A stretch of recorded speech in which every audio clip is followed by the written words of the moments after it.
Welcome back to the Queens of Quality.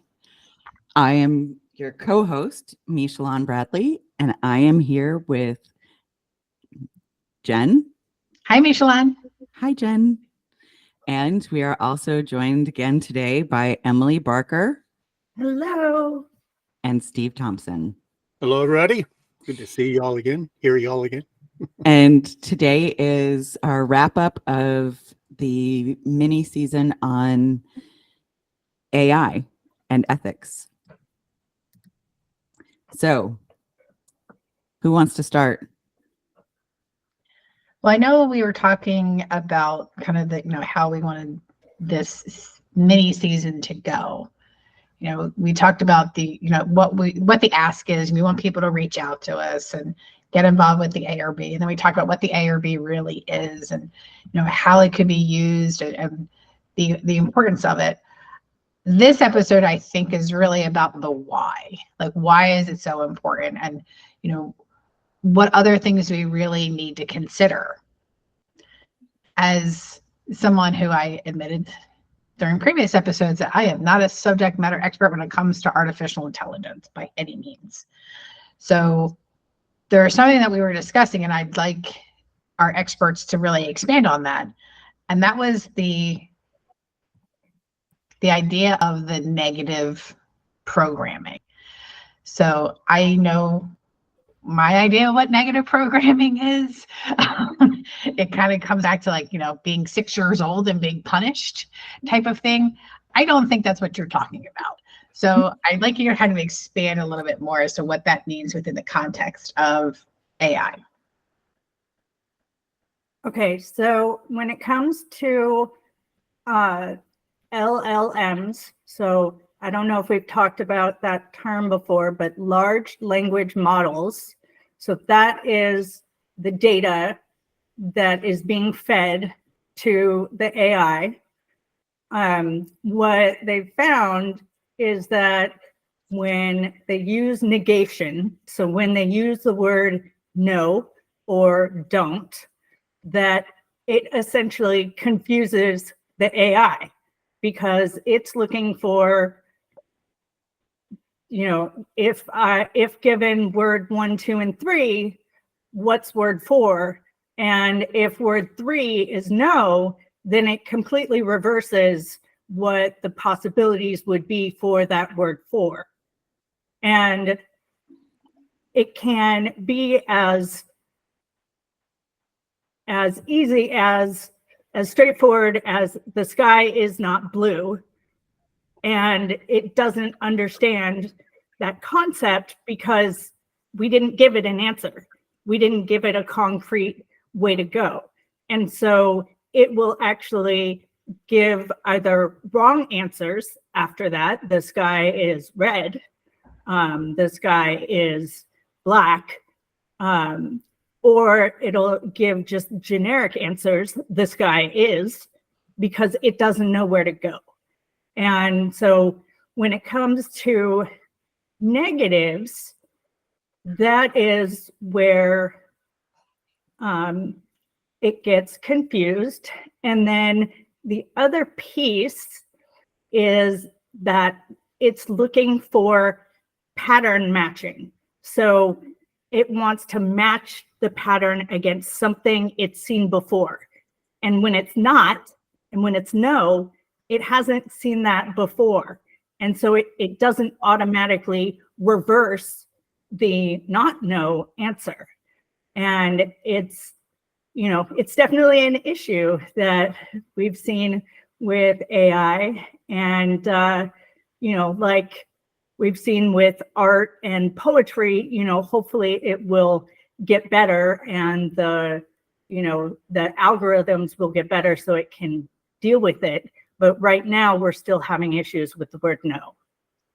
So if I could, just for fun, while you were talking, Emily, about this, I went to ChatGPT and I simply put in the prompt, "The sky is not blue." So it responded. It's the sky. The statement, "The sky is not blue," is generally incorrect under normal circumstances on Earth. And then it goes on and starts explaining scattering. It goes on to say, however, there can be instances where the sky appears to have different colors, and it goes on, and then it wraps up and doesn't give an answer. It basically says, if there are specific conditions or context you're referring to where the sky is not blue, please provide more details for a more accurate response. So I literally just typed that in, and it's trying to guess, but it says, I don't have enough information because you just said the sky is not blue. And Emily, to your point, it makes sense if we do like Boolean logic, where I want a house that has a roof, that has a door, that has a window, but it's not blue. What's not blue? The house, the roof, it's confusing. And so that's how we get tripped up. And the output of the prompt that we're asking AI throws a proverbial wrench in the spokes.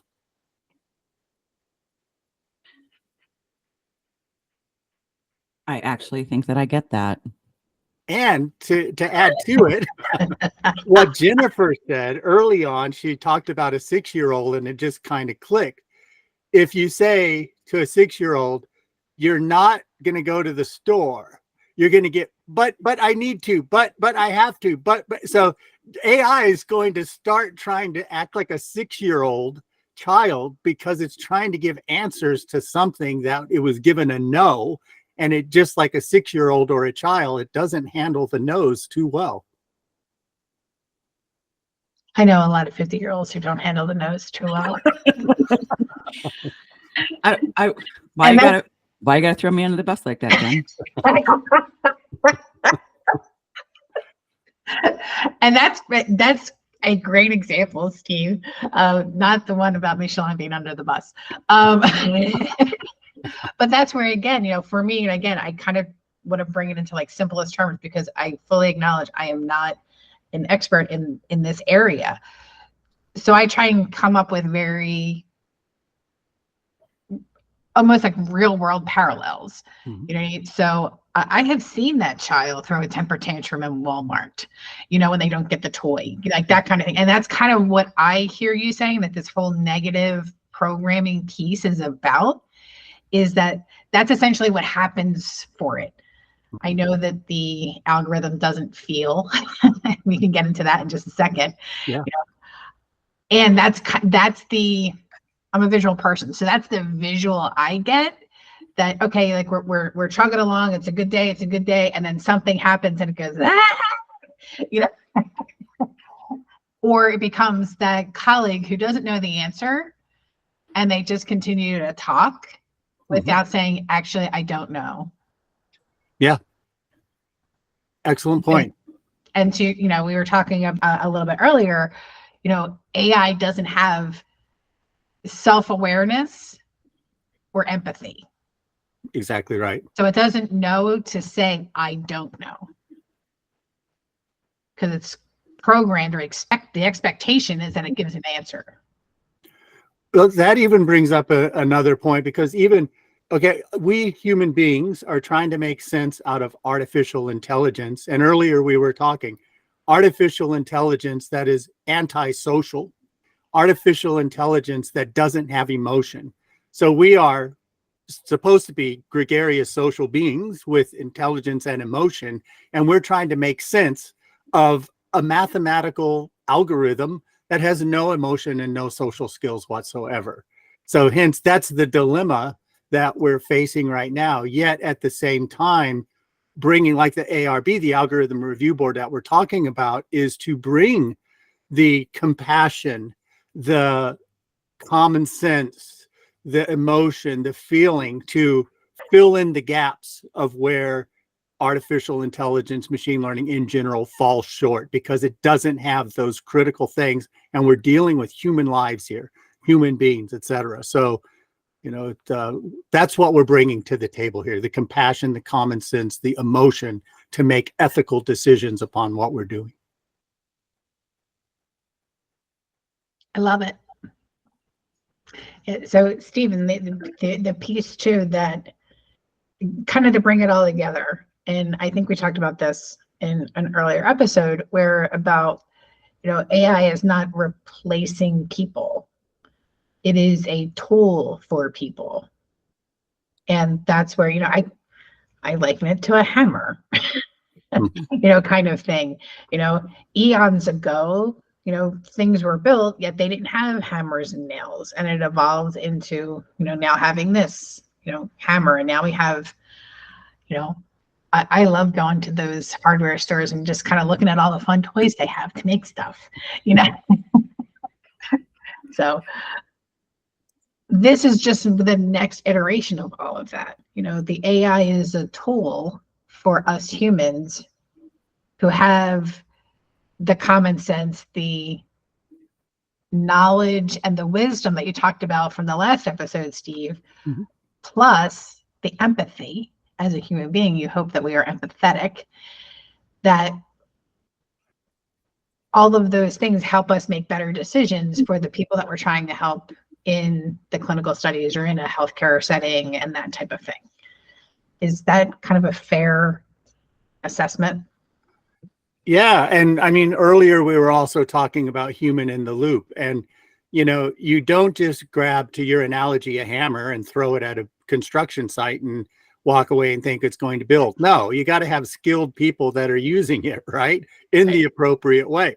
So, so anyway, you have to have, I don't know, anyway, so you have to have the right people using the right tools at the right time, is the point with all of that there. Not misuse of the tools, or not just because we even talked about hallucinations. It's going, if you said the sky is not blue, it's going to start hallucinating to try to figure out what you're doing to try to give you an answer, because it's designed to try to give you an answer. That's the whole purpose of it. Yeah. And so we talked about, again, it kind of, it wants to say, it can't say, I don't know. It doesn't have that capability. So Emily, I want to come back to something else that you said, because we talked about the not piece of it, or the no piece of it. I mean, I've always said the most important lessons in life I've learned are what not to do. That means I've made a lot of mistakes along the way, kind of thing. So one of the things that has helped me understand what to do is identifying those patterns. And we talked about the pattern matching piece of it. Can you talk a little bit more about what that is? Because I know what my therapist would say. Can you put it in AI terms for me? Yes. One moment. Let me get back to that.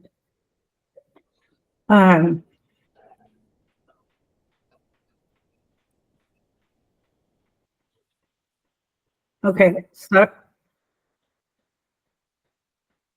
I moved away from it. What was it again? Sorry. Well, we can edit that bit out. So basically, I'm punting to you around the idea of pattern matching. Okay, let me find that. So while Emily's looking that up, if I could throw out something. So if I were to put the prompt in, the sky is not blue, right? So the word is, that just kind of gets. I'm going to interrupt you, Steve, because I'm actually thinking about like where we can cut things. Yeah. So I made the joke about my therapist. So can you all help me understand a better way, or the AI way of thinking about pattern matching? Yeah. So that is the whole point. The sky is not blue, right? So I would say mahjong.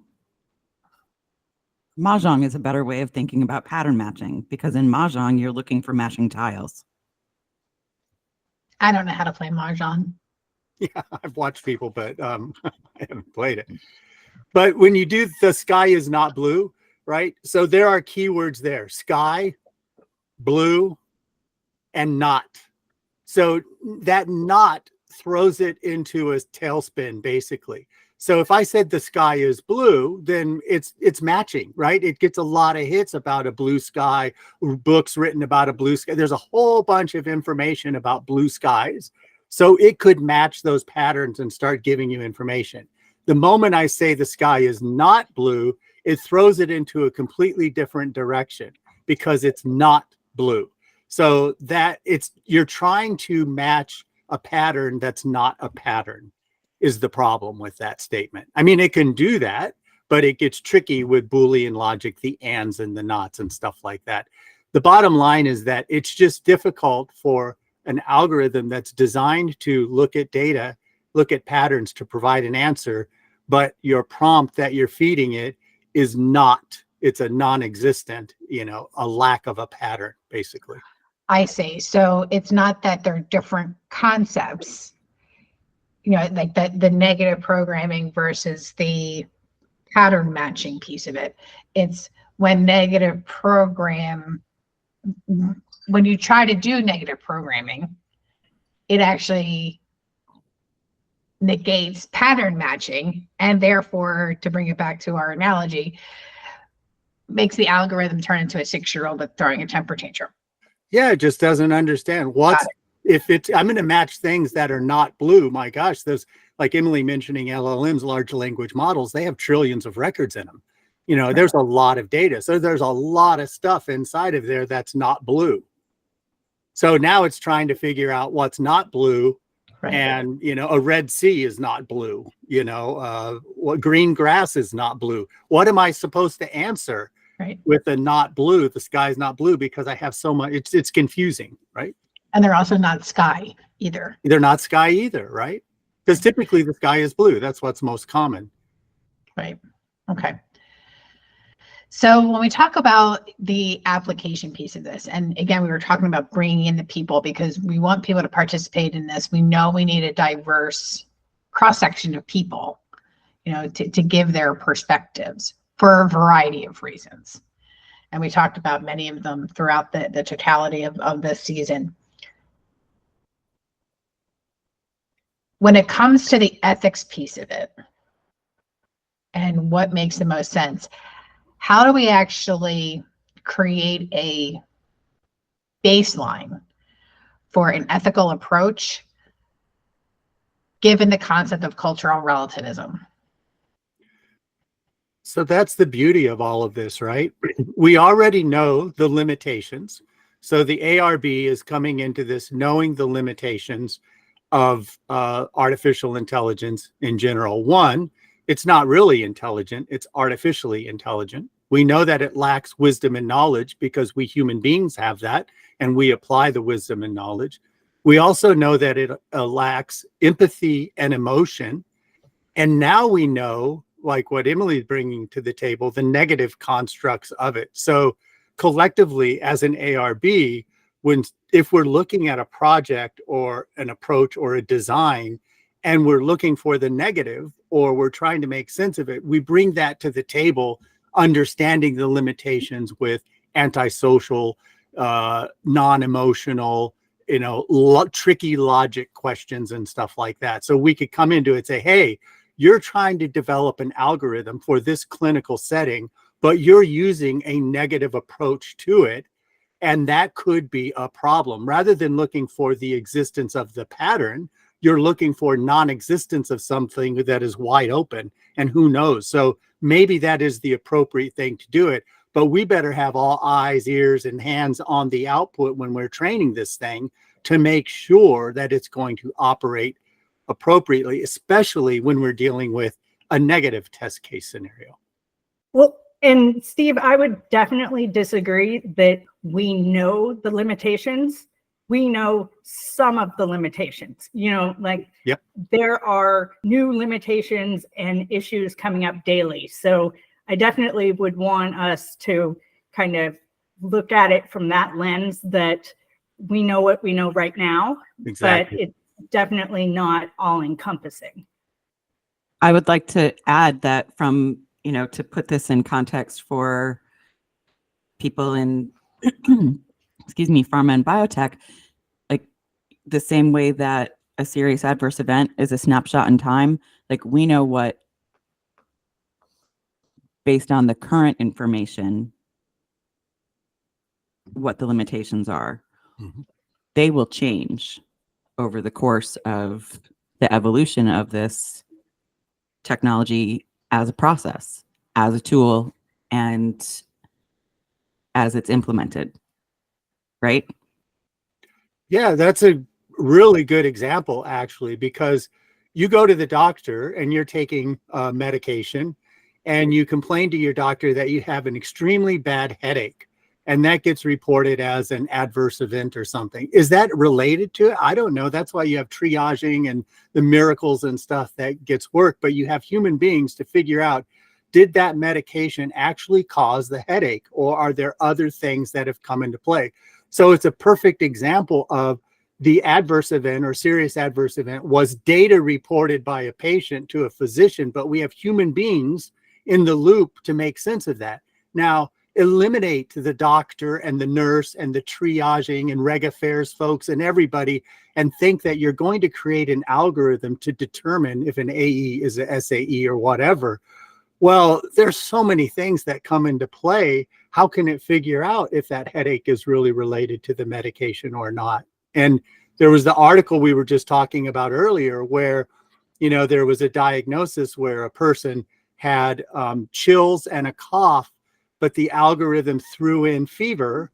And because of fever, then it would give a particular diagnosis or prescription, basically, that you need to take antibiotics. No, that isn't true, because the algorithm just threw fever in there. That's what we have to be careful about. So I like the analogy of serious adverse events or adverse events, because that shows how human beings need to be in the loop for that. And if we think we're going to apply an algorithm, we have to be very careful about that. And so here, go ahead. Sorry, to take that one step further, you know, whenever we're describing and defining criteria for serious adverse events, we always have to give extra attention to life-threatening, because it needs to be immediately life-threatening at the time of the event, not if things progress further. At the time that that snapshot is taken, it needs to be immediately life-threatening. So don't write the story moving forward of, you know, if it does this, then this whole other thing is going to happen, and, you know, it goes through a wormhole and then it takes over the planet. Like, don't do that. That's knowing laughter from every single one of you, and I know that. Yes. So I think this is like, I mean, we just experienced it, right? This was really not planned, but it was a cool exercise, I think, on how an ARB can operate. So, Michelleanne, you just threw out adverse event, and now collectively, we all have experience in different ways, whether it be algorithms and computer science and the tricky nature and the data and the bias of the data and the reg affairs professionals, QA professionals, you know, collectively our wisdom, all working together, thinking through this. This is a perfect example, I think, on how an ARB could work. Like, you throw out AE, SAE, and now all of a sudden we're starting to explain, okay, you got to be careful, because what about the life-threatening angle on it? Yes. So I found another really good example, medical example, in regards to our why can't AI say I don't know? And so a doctor did a study looking at deep learning model and looking at imaging data. Okay, so an AI that can read imaging data should work, you know, shouldn't be too hard. Well, what they found was that they were incapable of saying this 10%, I don't know. You know, so we have a regular computer algorithm that would be able to say, these ones don't fit my algorithm, I don't know, so I'm not going to give you an answer. Well, AI doesn't have that capability, and so it wasn't able to identify that 10% of uncertain cases that should have just been left up to a human. Mm-hmm. So to me, the exciting thing is we don't have the answers, just like AI doesn't have the answers if it's a not statement, right, or whatever. I mean, it probably does in some convoluted way, but we don't. But this conversation that we're having, we're working together. This is exactly what we need to be doing, having the conversation, and we're all learning as we are going along, and we're bringing our skills and expertise to the table to help solve an exciting but challenging problem that we're facing right now. And this conversation we're having right now is kind of what it's all about. It's like, here's the problem. Let's kind of dissect it. Let's throw things apart. Let's agree. Let's disagree. But let's think through and talk aloud with this problem, this AI problem that's set before us. Okay. So how do we do that? And we have to do it in like the next 5 minutes because we're almost out of time. So I think in terms of this leads me to the what's next part of the story. So we talked about AI moving at the speed of light and the fact that we as human beings are not actually keeping up with the AI piece of it.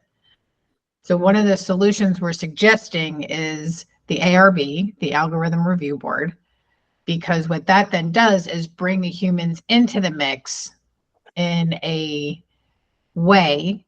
And that's why we've asked our listeners to reach out and help us with this, because we want a diverse cross-section of people. Maybe you're in the industry, maybe you're not. Maybe, you have experience with computers, and maybe you're someone like me who doesn't. Reach out, and that way we can get that cross-section so that we can minimize. I know we talked about you cannot remove bias completely. We can minimize the bias. Mm-hmm. So that when we have these algorithms that come to us, we can talk about all of those options, possibilities, scenarios that could potentially happen, and what else needs to be addressed by the humans after the algorithm does what it needs to do. Or maybe the algorithm is tweaked somehow. Again, I'm not a technical person. I'm not going to suggest that I know what that would look like, but that's where, again, to be able to have that lens on it so that we are able to have that compassion that you talked about, that empathy, that goodwill towards men type of thing, worked into the development of this tool so that we can use it as such, because it is a tool. It's not a decision maker. Right. And I know, from the last podcast that we had talked about terms, definitions, acronyms, and lexicon. And I know that that's already in the works. You already started working on that collectively, y'all. Somebody pulled it together. And so we have that. So we're working on it. So that's good. I would say the other thing is just, again, extending the invite. There's 4 of us right now on the podcast, but there are more people behind the scenes that we're talking to and we're interacting with and interested in as well.